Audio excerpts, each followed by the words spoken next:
ಎಲ್ಲ ಕನ್ನಡದ ಮನಸ್ಸುಗಳಿಗೆ ನಮಸ್ಕಾರ. ಪ್ರಮುಖ ಹಾಗೂ ಸ್ವಾರಸ್ಯಕರ ಸುದ್ದಿಗಳೊಂದಿಗೆ ನಾನು ಅಂದಹನಿ ಹಿಮಭಾಷಿ. ನೀವು ನೋಡ್ತಾ ಇದ್ದೀರಿ ಬಿಬಿ ನ್ಯೂಸ್ ಕನ್ನಡ. ಇದು ಫಸ್ಟ್ ಫೋಕಸ್.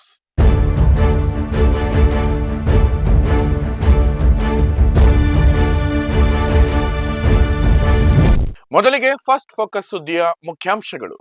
ನೀವು ಇಲ್ಲಿ ಹುಟ್ಟೋದೇನು ಬೇಕಾಗಿಲ್ಲ, ಡಿಸಿಎಂ ಹೇಳಿಕೆಗೆ ಮಲ್ಲಿಕಾರ್ಜುನ ಖರ್ಗೆ ಟಾಂಗ್.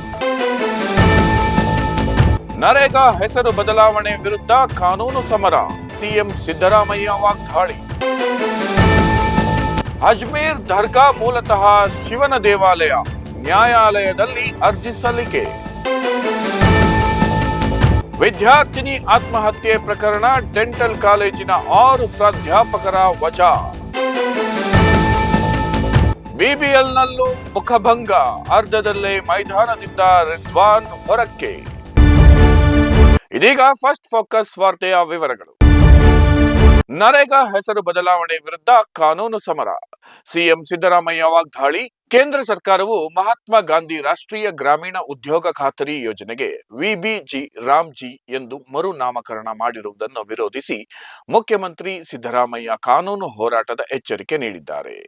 ಕಲಬುರಗಿ ಜಿಲ್ಲೆಯ ಸೇಡಂನಲ್ಲಿ ವಿವಿಧ ಅಭಿವೃದ್ಧಿ ಕಾಮಗಾರಿಗಳ ಉದ್ಘಾಟನೆ ನೆರವೇರಿಸಿ ಮಾತನಾಡಿದ ಅವರು, ನರೇಗಾ ಯೋಜನೆಯಿಂದ ಗಾಂಧೀಜಿಯವರ ಹೆಸರನ್ನು ತೆಗೆದುಹಾಕುವ ಮೂಲಕ ಕೇಂದ್ರ ಸರ್ಕಾರ ಮಹಾತ್ಮ ಗಾಂಧಿಯವರನ್ನ 2ನೇ ಬಾರಿ ಕೊಲೆ ಮಾಡುತ್ತಿದೆ ಎಂದು ತೀವ್ರವಾಗಿ ಟೀಕಿಸಿದರು. ಹೊಸ ಕಾಯ್ದೆಯಡಿ ಕೇಂದ್ರವು 60% ಮತ್ತು ರಾಜ್ಯಗಳು 40% ಅನುದಾನ ನೀಡಬೇಕಿದ್ದು, ಇದು ರಾಜ್ಯಗಳ ಮೇಲೆ ಹೆಚ್ಚಿನ ಆರ್ಥಿಕ ಹೊರೆ ಹೊರಿಸಲಿದೆ ಎಂದು ಅವರು ಆತಂಕ ವ್ಯಕ್ತಪಡಿಸಿದರು. ಈ ಬಗ್ಗೆ ಚರ್ಚಿಸಲು ಶೀಘ್ರವೇ ವಿಶೇಷ ಅಧಿವೇಶನ ಕರೆಯಲಾಗುವುದು ಮತ್ತು ಕಾಯ್ದೆ ರದ್ದಾಗುವವರೆಗೆ ಹೋರಾಟ ಮುಂದುವರಿಯಲಿದೆ ಎಂದರು. ಇದೇ ವೇಳೆ ಕಲ್ಯಾಣ ಕರ್ನಾಟಕದ ಅಭಿವೃದ್ಧಿಗೆ 371(j) ಕಾಯ್ದೆಯ ಕೊಡುಗೆಯನ್ನು ಸ್ಮರಿಸಿದ ಸಿಎಂ ಸೇಡಂ ಮತ್ತು ಜೇವರ್ಗಿ ಭಾಗದಲ್ಲಿ ಒಟ್ಟು 1,595 ಕೋಟಿ ರೂಪಾಯಿಗಳ ಕಾಮಗಾರಿಗಳಿಗೆ ಚಾಲನೆ ನೀಡಿದರು. ನೀವು ಇಲ್ಲಿ ಹುಟ್ಟೋದೇನು ಬೇಕಾಗಿಲ್ಲ, ಡಿಸಿಎಂ ಹೇಳಿಕೆಗೆ ಮಲ್ಲಿಕಾರ್ಜುನ ಖರ್ಗೆ ಟಾಂಗ್. ಕಲ್ಯಾಣ ಕರ್ನಾಟಕ ಭಾಗಕ್ಕೆ ಹರಿದು ಬರುತ್ತಿರುವ ಸಾವಿರಾರು ಕೋಟಿ ಅನುದಾನ ಕಂಡು ನಾನು ಈ ಭಾಗದಲ್ಲೇ ಹುಟ್ಟಬೇಕಿತ್ತು ಎಂದು ಹೇಳಿದ ಉಪಮುಖ್ಯಮಂತ್ರಿ ಡಿಕೆ ಶಿವಕುಮಾರ್ ಅವರಿಗೆ ಎಐಸಿಸಿ ಅಧ್ಯಕ್ಷ ಮಲ್ಲಿಕಾರ್ಜುನ ಖರ್ಗೆ ತೀಕ್ಷ್ಣವಾಗಿ ತಿರುಗೇಟು ನೀಡಿದ್ದಾರೆ. ಕಲಬುರಗಿ ಜಿಲ್ಲೆಯ ಹೆಡ್ರಾಮಿಯಲ್ಲಿ ವಿವಿಧ ಅಭಿವೃದ್ಧಿ ಕಾಮಗಾರಿಗಳಿಗೆ ಚಾಲನೆ ನೀಡಿ ಮಾತನಾಡಿದ ಖರ್ಗೆ, ಶಿವಕುಮಾರ್ ಅವರೇ, ನೀವು ಇಲ್ಲಿ ಹುಟ್ಟುವುದು ಬೇಡ, ನಿಮ್ಮ ಕನಕಪುರ ಮತ್ತು ಮೈಸೂರು ಭಾಗದಲ್ಲಿ ಆಗಿರುವ ಅಭಿವೃದ್ಧಿಯ 75% ಇಲ್ಲಿ ಮಾಡಿ ತೋರಿಸಿ ಎಂದು ವೇದಿಕೆಯಲ್ಲೇ ಹೇಳಿದರು. 371(j) ಜಾರಿಯಾದ ನಂತರ ಈ ಭಾಗಕ್ಕೆ ಹೆಚ್ಚಿನ ಅನುದಾನ ಸಿಗುತ್ತಿರುವುದನ್ನು ಪ್ರಸ್ತಾಪಿಸಿದ್ದ ಡಿಕೆ ಶಿವಕುಮಾರ್ ತಮ್ಮ ಕ್ಷೇತ್ರವು ಇಲ್ಲೇ ಇರಬೇಕಿತ್ತು ಎಂದು ಅಭಿಪ್ರಾಯಪಟ್ಟಿದ್ದರು.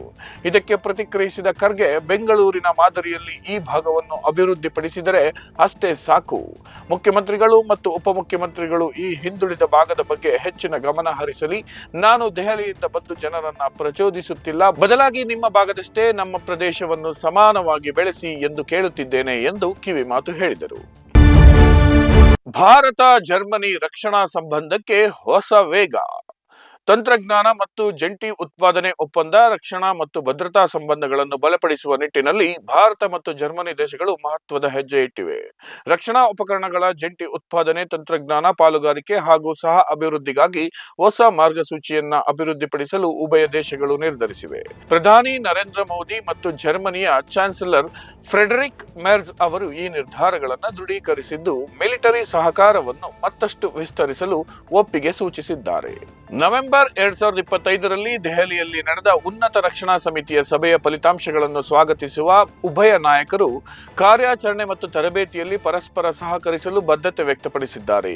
ಮುಂಬರುವ 2026ರ ಮಿಲನ್ ನೌಕಾ ಕಾರ್ಯಾಚರಣೆ ಹಾಗೂ ತರಂಗ ಶಕ್ತಿ ವೈಮಾನಿಕ ಸಮರಾಭ್ಯಾಸದಲ್ಲಿ ಜರ್ಮನಿಯು ಪಾಲ್ಗೊಳ್ಳಲಿರುವುದು ಈ ಬಾಂಧವ್ಯಕ್ಕೆ ಸಾಕ್ಷಿಯಾಗಿದೆ. ವಿಶೇಷವಾಗಿ ಹಿಂದೂ ಮಹಾಸಾಗರ ಪ್ರದೇಶದ ಭದ್ರತೆಗಾಗಿ ಜರ್ಮನಿಯು ತನ್ನ ಸಂಪರ್ಕ ಅಧಿಕಾರಿಯನ್ನ ನಿಯೋಜಿಸಲು ನಿರ್ಧರಿಸಿರುವುದು ಭಾರತದ ಕಾರ್ಯತಂತ್ರಕ್ಕೆ ಹೆಚ್ಚಿನ ಬಲ ನೀಡಲಿದೆ. ಅಜ್ಮೀರ್ ದರ್ಗಾ ಮೂಲತಃ ಶಿವನ ದೇವಾಲಯ, ನ್ಯಾಯಾಲಯದಲ್ಲಿ ಅರ್ಜಿ ಸಲ್ಲಿಕೆ. ರಾಜಸ್ಥಾನದ ಪ್ರಸಿದ್ಧ ಹಜರತ್ ಖ್ವಾಜಾ ಮೊಯಿನುದ್ದೀನ್ ಚಿಸ್ತಿ ದರ್ಗಾ ಮೂಲತಃ ಶಿವನ ದೇವಾಲಯವಾಗಿತ್ತು ಎಂದು ಪ್ರತಿಪಾದಿಸಿ ಅಜ್ಮೀರ್ ಜಿಲ್ಲಾ ನ್ಯಾಯಾಲಯಕ್ಕೆ ಸೋಮವಾರ ಹೊಸ ಅರ್ಜಿಯೊಂದನ್ನು ಸಲ್ಲಿಸಲಾಗಿದೆ.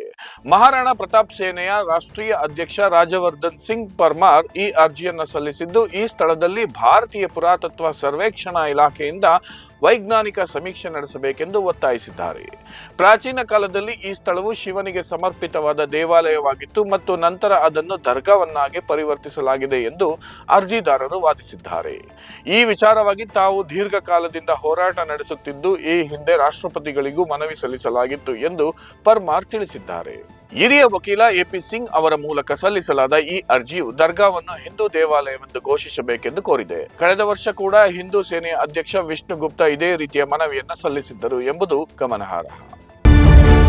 ವಿದ್ಯಾರ್ಥಿನಿ ಆತ್ಮಹತ್ಯೆ ಪ್ರಕರಣ ಡೆಂಟಲ್ ಕಾಲೇಜಿನ 6 ಪ್ರಾಧ್ಯಾಪಕರ ವಜಾ. ಬೆಂಗಳೂರಿನ ಆಕ್ಸ್ಫರ್ಡ್ ಡೆಂಟಲ್ ಕಾಲೇಜಿನ ವಿದ್ಯಾರ್ಥಿನಿ ಯಶಸ್ವಿನಿ ಆತ್ಮಹತ್ಯೆ ಪ್ರಕರಣಕ್ಕೆ ಸಂಬಂಧಿಸಿದಂತೆ ಕಾಲೇಜು ಆಡಳಿತ ಮಂಡಳಿ ಮಹತ್ವದ ಕ್ರಮ ಕೈಗೊಂಡಿದ್ದು 6 ಮಂದಿ ಪ್ರಾಧ್ಯಾಪಕರನ್ನ ಕೆಲಸದಿಂದ ವಜಾಗೊಳಿಸಿದೆ. OMR ವಿಭಾಗದ ಪ್ರಾಧ್ಯಾಪಕರಾದ doctor Sindhu, doctor Sushmini, doctor Alba, doctor Animol, doctor Paika ಮತ್ತು ಡಾಕ್ಟರ್ ಶಬನಾ ಅವರನ್ನ ಸೇವೆಯಿಂದ ತೆಗೆದುಹಾಕಲಾಗಿದೆ. ಪ್ರಾಧ್ಯಾಪಕರ ವಿರುದ್ಧ ದಾಖಲಾಗಿರುವ ಎಫ್ಐಆರ್ ಮತ್ತು ವಿದ್ಯಾರ್ಥಿಗಳ ತೀವ್ರ ಪ್ರತಿಭಟನೆಯ ಹಿನ್ನೆಲೆಯಲ್ಲಿ ಈ ನಿರ್ಧಾರ ತೆಗೆದುಕೊಳ್ಳಲಾಗಿದೆ. ಜನವರಿ 8ರಂದು ಚಂದಾಪುರದ ತಮ್ಮ ಮನೆಯಲ್ಲಿ ಯಶಸ್ವಿನಿ ಆತ್ಮಹತ್ಯೆ ಮಾಡಿಕೊಂಡಿದ್ದರು. ಮೃತ ವಿದ್ಯಾರ್ಥಿನಿಯ ತಾಯಿ ನೀಡಿದ ದೂರಿನ ಮೇರೆಗೆ ಸೂರ್ಯನಗರ ಪೊಲೀಸ್ ಠಾಣೆಯಲ್ಲಿ ಪ್ರಾಂಶುಪಾಲೆ ಪ್ರಿಯಾ ಸುಬ್ರಹ್ಮಣಿ ಸೇರಿದಂತೆ 7 ಜನರ ವಿರುದ್ಧ ಪ್ರಕರಣ ದಾಖಲಾಗಿತ್ತು. ಸಹಪಾಠಿಗಳ ಮುಂದೆ ವಿದ್ಯಾರ್ಥಿನಿಯ ಮೈಬಣ್ಣ ಹಾಗೂ ಉಡುಪಿನ ಬಗ್ಗೆ ಟೀಕಿಸುವ ಮೂಲಕ ಪ್ರಾಧ್ಯಾಪಕರು ಮಾನಸಿಕ ಕಿರುಕುಳ ನೀಡುತ್ತಿದ್ದರು ಎಂದು ಆರೋಪಿಸಲಾಗಿದೆ. ಪ್ರಾಂಶುಪಾಲೆ ಡಾಕ್ಟರ್ ಪ್ರಿಯಾ ವಿರುದ್ಧವೂ ಗಂಭೀರ ದೂರುಗಳಿದ್ದು ಆಡಳಿತ ಮಂಡಳಿ ಗಮನಕ್ಕೆ ತಂದು ಮುಂದಿನ ಕ್ರಮ ಜರುಗಿಸಲಾಗುವುದು ಎಂದು ಪ್ರಾಂಶುಪಾಲ ಡಾಕ್ಟರ್ ರಮೇಶ್ ತಿಳಿಸಿದ್ದಾರೆ. ರೋಮಾಂಚಕ ಹಾಡು ಬಿಡುಗಡೆ. ಅಪ್ಪನ ಸಿನಿಮಾದಲ್ಲಿ ಮಗಳ ಅಬ್ಬರ. ನಟ ದುನಿಯಾ ವಿಜಯ್ ಹಾಗೂ ರಚಿತಾ ರಾಮ್ ಅಭಿನಯದ ಬಹುನಿರೀಕ್ಷಿತ ಲ್ಯಾಂಡ್ ಲಾರ್ಡ್ ಚಿತ್ರದ 2ನೇ ಹಾಡು ರೋಮಾಂಚಕ ಧಾರವಾಡದಲ್ಲಿ ಅದ್ಧೂರಿಯಾಗಿ ಬಿಡುಗಡೆಯಾಗಿದೆ. ಈ ಹಾಡಿನ ವಿಶೇಷ ಎಂದರೆ ಇದರಲ್ಲಿ ದುನಿಯಾ ವಿಜಯ್ ಅವರ ಹಿರಿಯ ಪುತ್ರಿ ರಿತನ್ಯಾ ವಿಜಯ್ ಕುಮಾರ್ ಹಳ್ಳಿ ಹುಡುಗಿಯ ಅವತಾರದಲ್ಲಿ ಕಾಣಿಸಿಕೊಂಡು ಸ್ಯಾಂಡಲ್ವುಡ್ಗೆ ಪಾದಾರ್ಪಣೆ ಮಾಡಿದ್ದಾರೆ. ಚಿತ್ರದಲ್ಲಿ ಅವರು ದುನಿಯಾ ವಿಜಯ್ ಅವರ ಮಗಳಾಗಿಯೇ ಭಾಗ್ಯ ಎಂಬ ಪಾತ್ರಕ್ಕೆ ಜೀವ ತುಂಬಿದ್ದಾರೆ. ಸಂಗೀತ ನಿರ್ದೇಶಕ ಅಜನೀಶ್ ಲೋಕನಾಥ್ ಸಂಯೋಜಿಸಿರುವ ಸಂಜಿತ್ ಹೆಗ್ಡೆ ಧ್ವನಿ ನೀಡಿರುವ ಈ ಹಾಡಿನಲ್ಲಿ ರಿತನ್ಯಾ ಅವರು ಡೇರ್ ಡೆವಿಲ್ ಮುಸ್ತಫಾ ಖ್ಯಾತಿಯ ನಟ ಶಿಶಿರ್ ಬೈಕಾಡಿ ಅವರೊಂದಿಗೆ ಭರ್ಜರಿಯಾಗಿ ಹೆಜ್ಜೆ ಹಾಕಿದ್ದಾರೆ. ಆನಂದ್ ಆಡಿಯೋ ಯೂಟ್ಯೂಬ್ ಚಾನೆಲ್ನಲ್ಲಿ ಬಿಡುಗಡೆಯಾಗಿರುವ ಈ ಹಾಡು ಸದ್ಯ ಸಾಮಾಜಿಕ ಜಾಲತಾಣಗಳಲ್ಲಿ ಸಖತ್ ವೈರಲ್ ಆಗುತ್ತಿದೆ.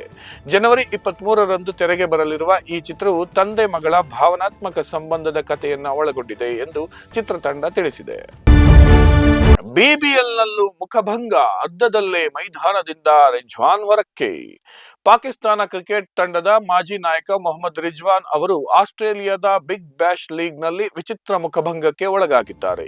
ಸೋಮವಾರ ನಡೆದ ಸಿಡ್ನಿ ಥಂಡರ್ ಮತ್ತು ಮೆಲ್ಬೋರ್ನ್ಸ್ ರೆನೆಗೇಡ್ಸ್ ನಡುವಿನ ಪಂದ್ಯದಲ್ಲಿ ಅತ್ಯಂತ ನಿಧಾನವಾಗಿ ಬ್ಯಾಟಿಂಗ್ ಮಾಡುತ್ತಿದ್ದ ರಿಜ್ವಾನ್ ಅವರನ್ನು ಅವರದ್ದೇ ಫ್ರಾಂಚೈಸಿ ತಂಡ ಮೈದಾನದಿಂದ ವಾಪಸ್ ಕರೆಸಿಕೊಂಡಿದೆ. T20 ಪಂದ್ಯದಲ್ಲಿ ಓವರ್ಗಳು ಮುಗಿಯುತ್ತಾ ಬಂದಿದ್ದರೂ ಬಿರುಸಿನ ಆಟವಾಡದ ಕಾರಣ ಮ್ಯಾನೇಜ್ಮೆಂಟ್ ಈ ಕಠಿಣ ನಿರ್ಧಾರ ತೆಗೆದುಕೊಂಡಿದೆ. ಪಂದ್ಯದ 18ನೇ ಓವರ್ ವೇಳೆಗೆ ರಿಜ್ವಾನ್ 23 ಎಸೆತಗಳಲ್ಲಿ ಕೇವಲ 26 ರನ್ ಗಳಿಸಿದ್ದರು. ತಂಡಕ್ಕೆ ರನ್ ವೇಗ ಹೆಚ್ಚಿಸುವ ಅನಿವಾರ್ಯತೆ ಇದ್ದಿದ್ದರಿಂದ ಕೇವಲ 2 ಓವರ್ಗಳು ಬಾಕಿ ಇರುವಾಗ ಔಟ್ ಆಗದಿದ್ದರೂ ಅವರನ್ನ ಕ್ರೀಸ್ನಿಂದ ಹೊರಕ್ಕೆ ಕರೆಯಲಾಯಿತು. ಈ ಋತುವಿನ ಬಿಬಿಎಲ್ನಲ್ಲಿ 8 ಬಾರಿ ಬ್ಯಾಟಿಂಗ್ ಮಾಡಿರುವ ರಿಜ್ವಾನ್ ಒಂದು ಅರ್ಧ ಶತಕ ಗಳಿಸಲು ಸಾಧ್ಯವಾಗದೆ ರನ್ ಗಳಿಸಲು ಪರದಾಡುತ್ತಿದ್ದಾರೆ. ಈಗಾಗಲೇ ನಿಧಾನಗತಿಯ ಬ್ಯಾಟಿಂಗ್ ಕಾರಣಕ್ಕೆ ಪಾಕಿಸ್ತಾನ ತಂಡದಿಂದ ಕೈಬಿಡಲ್ಪಟ್ಟಿರುವ ಅವರಿಗೆ ವಿದೇಶಿ ಲೀಗ್ನ ಈ ಬೆಳವಣಿಗೆ ಮತ್ತೊಂದು ಹಿನ್ನಡೆಯಾಗಿ ಪರಿಣಮಿಸಿದೆ. ಇದಾಗಿತ್ತು ಈ ಕ್ಷಣದ ನ್ಯೂಸ್ ಫಸ್ಟ್ ಫೋಕಸ್. ನೈಜ ಹಾಗೂ ತಾಜಾ ಸುದ್ದಿ, ಪ್ರಾಮಾಣಿಕ ವರದಿ, ನಿಷ್ಠುರ ವಿಶ್ಲೇಷಣೆಗಳಿಗಾಗಿ ಸದಾ ಗಮನಿಸಿ ಬಿಬಿ ನ್ಯೂಸ್ ಕನ್ನಡ. ಇದು ಕನ್ನಡಿಗರ ಪ್ರತಿಧ್ವನಿ.